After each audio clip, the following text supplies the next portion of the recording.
Komið sæl og velkomin heim í stofu, ég heiti Bryndís Svavarsdóttir. Í dag 25. september er 15. sunnudagur eftir þrenningarhátíð.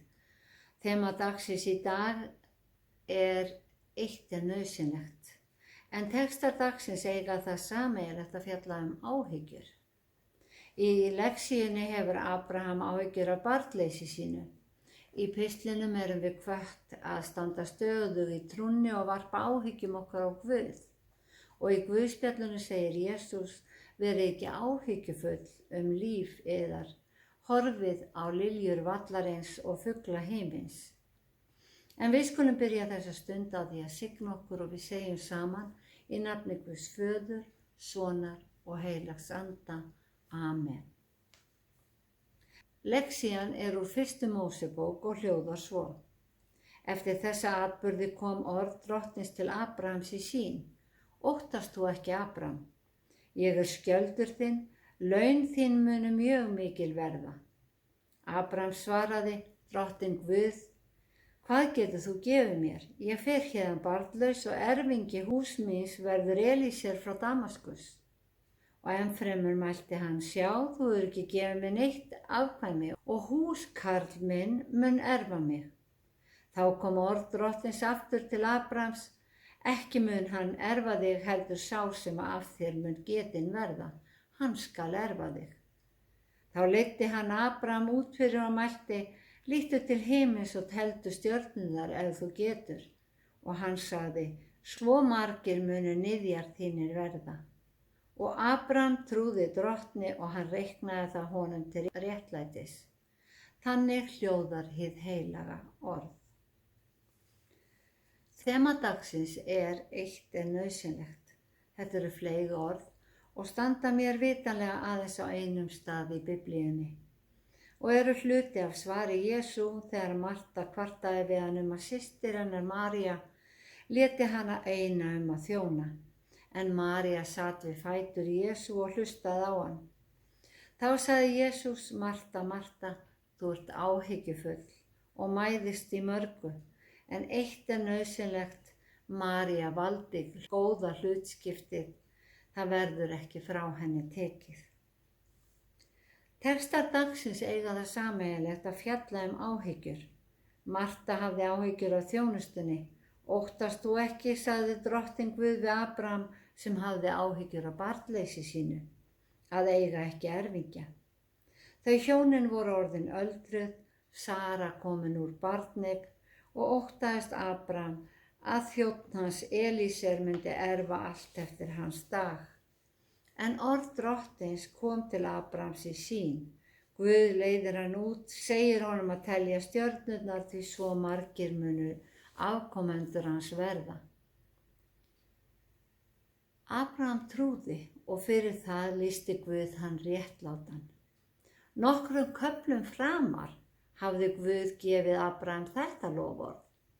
Ég mun gera niðja þína sem duft jarðar. Geti nokkur talið duftkorn jarðar þá má einnig koma tölu á niðja þína. En í textanum í dag er fjölda niðjana jafnað við stjörnur himins. Duft jarðar vísar í náttúrulega frjósemi.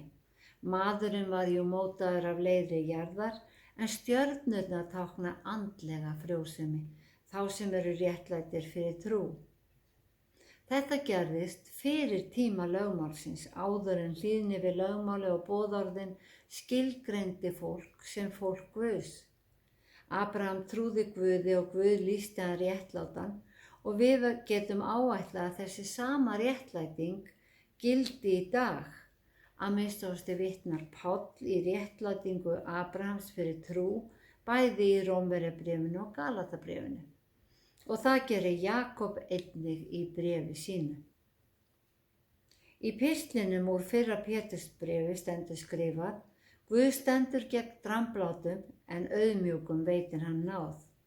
Begið ykkur því undir Guðs voldugu hönd til þess að hann upphefji ykkur á sínum tíma.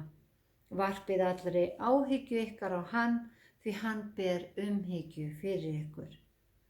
Og í Guðspjallinu segir Jesús, verið ekki áhyggjufull líf ykkar, hvað þið eigið að eta eða drekka, né heldur líkama ykkar, hverju þið eigið að klæðast.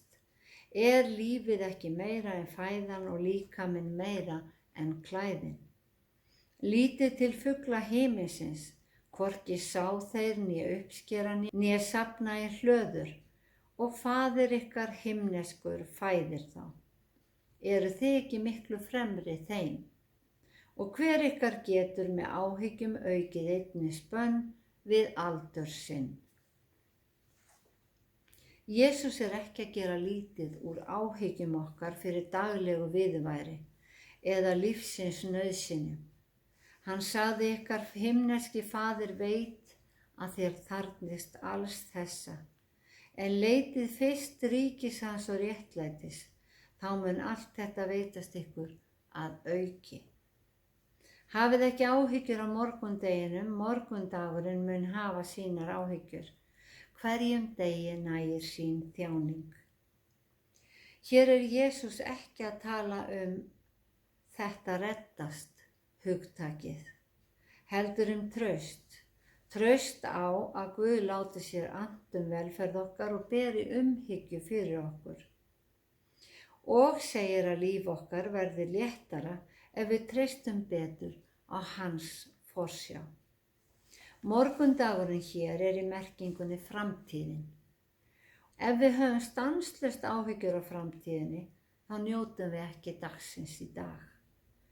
Ef við ræktum sambandi við Guð með þjónustu og lofgjörð, þá mun okkur veitast allt sem við þörfnumst í lífinu.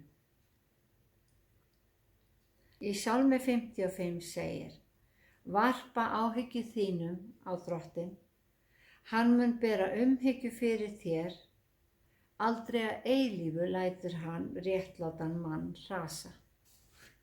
Það óþarfi fyrir okkur að vera áhyggjufull þegar Guð hefur boðist til að bera áhyggjurnar fyrir okkur. Áhyggjur hafa líka tilhneigingu til að hindra hugan í að finna lausnir og hafa því ekki leyst vandamál. En lausnir eiga til að detta inn þegar okkur hefur tekist að dreifa huganum við önnur verkefni. Það má því horfa á það þannig að þá fyrst komist Guð að til að leysa málin og að áhyggjur séu á vissan hátt vantraust á að Guð geti hjálpað. Guð sagði við Abraham: Óttast ekki, ég skjöldur þinn. Traust okkar á að Guð geti hjálpað getur varið okkur fyrir vafarsömum skyndilausnum sem geta leitt okkur afvega. Sé trú okkar staðföst Guð einnig okkar skjól og skjöldur í baráttu lífsins. Í Sálmi 37 segir: Treyst Drottni, ger gott, þá myndu óhultur búa í landinu. Njót gleði í Drottni, þá veitir hann þér það sem hjarta þitt þráir. Fel Drottni vegu þína og treyst honum og hann mun vel fyrir sjá. Við vitum að það einfaldara að tala, hugsa og ætla en að lifa sjálfur í erfiðum aðstæðum og framkvæma. Áhyggjur eiga til að læðast aftan að okkur. Það erfitt fyrir einstakling, hvað þá einstakling með fjölskyldu, að lifa í óöryggi næstu máltíð, næsta svefnstað eða framtíðina. Eitt nauðsynlegt þemað í dag og okkur ráðlagt í hvaða aðstæðum sem við erum í að það besta sem við gerum sé að leggja allt okkar fyrir Guð. Ég sagði í upphafi að þessi orð, eitt nauðsynlegt, hefði Jesús sagt við Mörtu. Jesús sagði við hana að hún væri áhyggjufulli við þjónustunni sem hún var að veita, en María systir hennar hefði gert rétt í að gefa sér tíma til að hlusta á Jesú, gefa sér tíma fyrir Guð. Hún lét ekki áhyggjur dagsins ræna sig tækifærinu til að vera í návist Guðs og hlusta á Guðs orð. Hver einasta frásögn í Biblíunni kennir okkur eitthvað. Jesús var heima hjá þeim og ef að við bjóðum honum heim til okkar, þá mætir hann, ekki bara þegar hann má vera að, heldur strax. Margir horfa til Maríu og hugsa, heppin hún að gera rétt, en þær systur gerðu báðar rétt. María bauð Jesú heim og hlustaði á boðskapinn. Marta lagði fram sína þjónustu og þjónusta við Guð einnig mjög mikilvæg. Og síðar, þegar hún þurfti hjálp, lagði hún áhyggjur sínar fyrir Jesú. Báðar voru ríkar í hjartanu á eftir. Þær lærðu það sem breytti lífum þeirra. Þær lærðu hvað ætti að setja í forgang og við getum lært af þeirra sögu. Bjóðum við Guði heim, gefum við honum tíma, setjum við hann í forgang eða mætir hann afgangi, þjónum við Guði, ræktum við sambandi við hann, leifum við honum að vera skjól okkar og skjöldur, treystum við á umhyggju hans, leggjum við áhyggjur okkar fyrir hann og mikilvægast af öllu, höfum við þolinmæði til að bíða eftir besta svarinu. Því að Páll sagði hann bænheyrir á hagkvæmri tíð og bjargar á hjálpræðisdegi. Textarnir í dag eiga það sameiginlegt að fjalla áhyggjur. Öll höfum við áhyggjur af einhverju. En okkur sagt að það sé vænlegra fyrir okkur að varpa áhyggjum okkar á Drottinn. Því að eitt nauðsynlegt. Það að leggja traust okkar á hans forsjá. Jesús sagði að hann myndi vera með okkur alla daga allt til enda veraldar. Treystum því að hann muni fullkomna okkur, styrkja og gera okkur öflug í anda og sannleika. Eða eins og ég las í Sálmi 37, treystum Drottni, njótum gleði í Drottni og felum Drottni vegu okkar og treystum því að hann muni vel fyrir sjá. Drottinn blessi þig og varðveiti þig. Drottinn láti sína ásjónu lýsa yfir þig og sé þig náðugur. Drottinn upplyfti sínu augliti yfir þig og gefi þig frið. Í Jesú nafni. Amen.